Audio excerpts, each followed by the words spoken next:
दस्तरखान के अंदर पकोड़े ना हो तो दस्तरखान की सजावट कुछ भी नहीं होती। हमारे यहाँ ख़वातीन कुछ बनाए ना बनाए पकोड़े लाजमी बनाते हैं, और आप देख भी रहे हैं ये भाई पकोड़े बना रहे हैं। इनसे पूछते हैं कि ये पकोड़े कैसे बना रहे हैं, स्पाइसी पकोड़े, और जो हम लोग इफ्तार में चटनी के साथ खाते हैं, मज़े ले रहे हैं। अस्सलाम वालेकुम जी भाई, क्या बना रहे हैं? पकोड़े हैं प्याज वाले।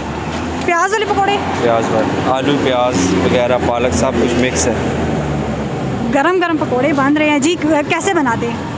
जिसमें सब मसाले प्याज वगैरह आलू शालू है। खालस बेसन है, बेसन दाल का बेसन है, शामी ख्वाब है, अंडा है, ये चिकन कचौरी है, वेजिटेबल चिकन वेजिटेबल जो है ना वो कीमे वाली है, ठीक है। ये कीमे वाला समोसा है, आलू वाली कचौरी है, ये कीमे वाले रोल है, वो समोसा कीमे वाला है, ये आलू है। कीमे वाले समोसे, कचौरी, अंडे वाले, प्याज वाले पकोड़े, ये सेल हो जाते हैं आपके? हाँ अल्हम्दुलिल्लाह सेल हो जाती, जो भी बनाते हैं शाम को ख़त्म हो जाता है।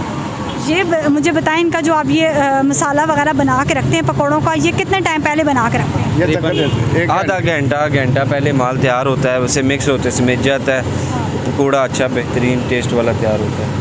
ये सामने कचौरी है ना, ये कचौरी है, ये कैसे तैयार करते हैं? ये मैदे से तैयार होती है, इसमें बुराई होती है ऑयल वगैरह से, फिर इसके बाद फिलिंग होती है, बटर की फिलिंग भी होती है, डालडे की भी फिलिंग होती है। फिलिंग करके तो फिर इसको तैयार किया जाता है। चिकन वाली बना लो या वो क्या नाम है कीमे वाली, आलू वाली, दाल वाली जो है ना, वेजिटेबल सारी मिक्स जिस जैसे बनानी वो बन जाती है। पकोड़े तो दस्तरखान की रौनक है ना, छोटे हों बड़े हों बुज़ुर्ग हों, वो चटनी के साथ मज़े ले रहे के खाते हैं। चटनी हमारे पास दही की होती है और मीठी चटनी है, चने वो पंजाब वाली चटनी जो है ना, मीठी चटनी, वो मीठी चटनी में क्या डालते हैं? वो खुबानी होती है और चीनी होती है उसमें। अच्छा, हाँ, बस वो सिंपल सारी होती है लेकिन टेस्टी होती है वो। नाज़रीन, आज हमने आपके सामने भाई ने पकोड़े तैयार किए हैं बड़े मज़े के, गरम गरम तेल में आलू के और प्याज के पकोड़े हैं, कचौरी भी है, अच्छा रोल भी है, समोसा भी है।